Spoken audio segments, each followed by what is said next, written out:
కేసీఆర్ మళ్ళీ వచ్చేది లేదు, బీజేపీలో వాలిపోవడం ఖాయం. ఈరోజు పార్టీ శ్రేణుల్లో ఆనందం నింపడానికి ఏదో ఒక ప్రయత్నం చేసినట్టుగా మనకు కనబడుతున్నప్పటికీ కూడా బీజేపీతో రాజకీయ రహస్య ఒప్పందమే మిమ్మల్ని ముంచింది, భవిష్యత్తులో కూడా ముంచబోతున్నది. లిక్కర్ కేసు అయితేంది, మీరు ప్రభుత్వంలో చేసిన అవినీతి అయితేంది, రేపటి రోజున బీజేపీకి ఏ విధంగా సహకరించాలనో అదే ప్రయత్నంలో ఉంటారు తప్పితే మరొకటి లేదు. మీరు నిలబడేది లేదు, కూలిపోయిన వాళ్ళు వాలిపోవడం ఖాయమనేది మా యొక్క అంచనా. తెలంగాణ ప్రజల్ని ఎంత పెద్ద ఎత్తున వంచిండ్రో మళ్ళీ తెలంగాణ ప్రజలు మిమ్మల్ని హక్కున చేర్చుకుంటారు అనేది కళ్ళ. భారత రాష్ట్ర సమితి అని ఈరోజు తెలంగాణను వదిలేసి రాజకీయాల్ని జాతీయ స్థాయిలో చేస్తా అని చెప్పిపోయిన మిమ్మల్ని ఆ విధంగానే ప్రజలను బీజేపీతో కలిసిపోయే ప్రయత్నం చేస్తారు తప్పితే మిమ్మల్ని ఎవరు పట్టించుకోరు. ఎన్ని ప్రయత్నాలు చేసినా బీఆర్ఎస్ చరిత్ర కాబోతున్నదనే విషయాన్ని గుర్తుపెట్టుకోండి. ఇది కాంగ్రెస్ పార్టీ మీద కోపంతో మీరు చేస్తున్న కామెంట్స్, రేవంత్ రెడ్డి గారి మీద అక్కస్తో చేస్తున్న కామెంట్స్ మాకంతా తెలుసు. ఉప ఎన్నికల్లో గెలుస్తామనే ఆలోచన మీలో ఉన్నప్పటికి కూడా అది బీజేపీ కనుసన్నలనే ఉంటుందనేది మాకున్న అంచనా. ఎందుకంటే ఇప్పటికీ 3 ఎమ్మెల్సీ స్థానాల్లో మీరు నిలబడకుండా బీజేపీకి అంతర్గతంగా సహకరించే ప్రయత్నం చేస్తున్నారనే మాట వాస్తవం. అన్నిటికంటే ముఖ్యంగా మీ అల్లుడు కొడుకు మధ్యన ఉన్న వైరుధ్యాలే మీ పార్టీని మరింత దిగజారే విధంగా భూస్థాపితం చేసే విధంగా ఉంటుంది. కాంగ్రెస్ పార్టీ 2029లో జాతీయ స్థాయిలో ప్రభుత్వంలో రాబోతుంది. 10 సంవత్సరాలే కాదు, రేపటి రాజకీయం కాంగ్రెస్దే తెలంగాణలో కూడా అనే విషయం గుర్తుపెట్టుకోండి. ఈరోజు కొంతమందితో కలిసి మీరు చేస్తున్న కుట్రలన్నీ కూడా చూస్తున్నప్పటికి కూడా ఇంకా బీఆర్ఎస్కు తెలంగాణలో భవిష్యత్తు ఉంటుందని అనుకోవడం ఒక భ్రమ. ఇప్పటికైనా ప్రజల కోసం కనీసం ఆలోచించే లేకపోతే పోరాడే ప్రయత్నం చేయండి. మళ్ళీ ఇప్పుడు వచ్చిన నీవు ఎప్పుడు వస్తావో కూడా బయటికి తెలియని పరిస్థితి ఉన్నది. కాబట్టి డెఫినెట్గా కాంగ్రెస్ పార్టీ మీ యొక్క ఎత్తుగడలను వ్యూహాలన్నిటి కూడా పసిగట్టలేని విషయంలో లేదు, చాలా అడ్వాన్స్గా ఉంది. రేవంత్ రెడ్డి గారిని ఎదుర్కోవడం మీలాంటి నాయకులకు ఇంకా అయ్యే పని కాదు అనే విషయం గుర్తుపెట్టుకోండి. తెలంగాణను మళ్ళొక్కసారి వంచే ప్రయత్నం చేయకండి. బండి సంజయ్ కేంద్ర మంత్రి మరి లేకపోతే ఒక మూర్ఖపు నాయకుడో తెలుస్తలేదు, కానీ ముస్లింలకు ఇస్తున్న సెలవుల మీద కూడా ఇలా మనోడు ఏదో కామెంట్ చేసిండు. మరి ఆంధ్రప్రదేశ్లో కూడా మీరు ఇవ్వకండి, రంజాన్కు లేకపోతే మొహర్రంకు ఇట్లాంటి వాటికి. మీ కూటమి ప్రభుత్వమే కదా అక్కడ.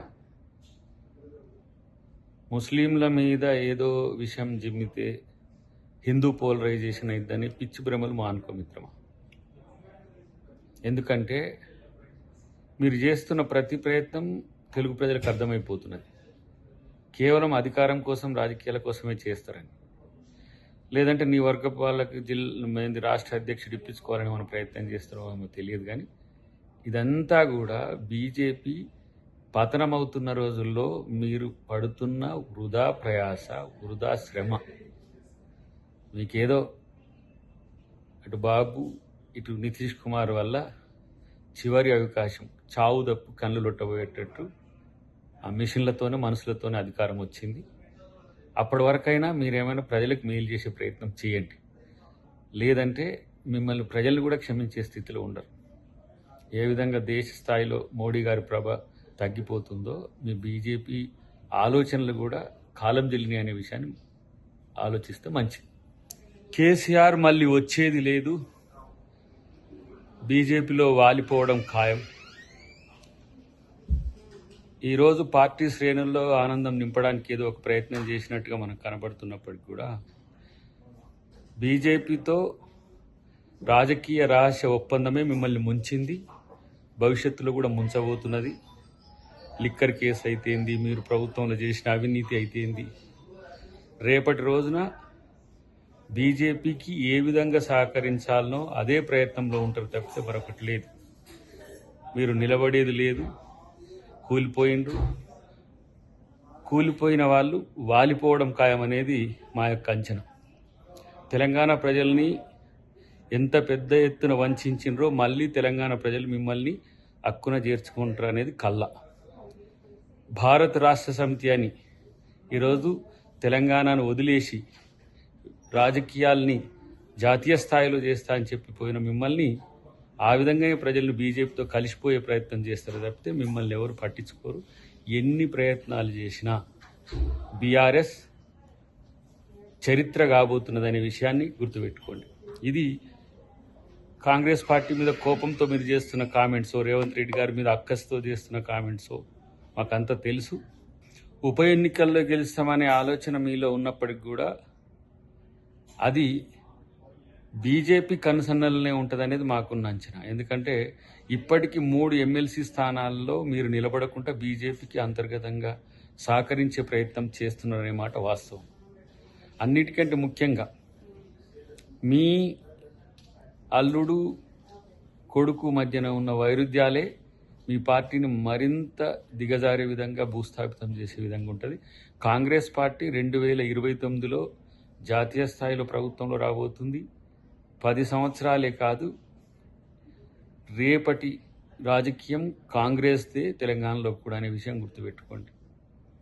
ఈరోజు కొంతమందితో కలిసి మీరు చేస్తున్న కుట్రలన్నీ కూడా చూస్తున్నప్పటికి కూడా ఇంకా బీఆర్ఎస్కు తెలంగాణలో భవిష్యత్తు ఉంటుందని అనుకోవడం ఒక భ్రమ.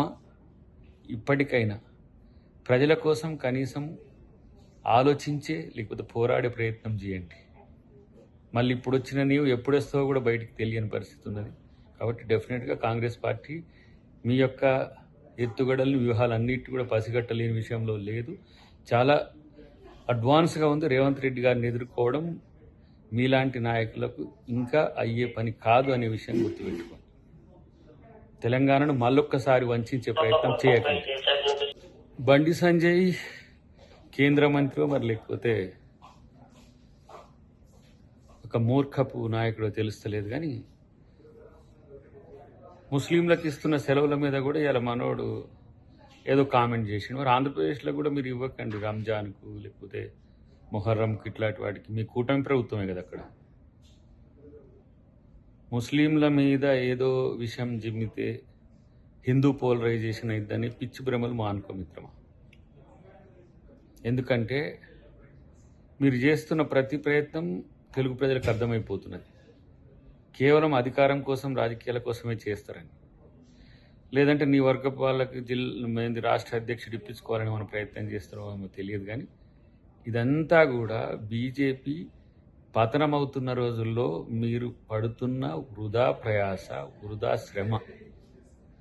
మీకేదో అటు బాబు ఇటు నితీష్ కుమార్ వల్ల చివరి అవకాశం, చావు తప్పు కళ్ళు లొట్టబోయేటట్టు ఆ మిషన్లతోనే మనుషులతోనే అధికారం వచ్చింది.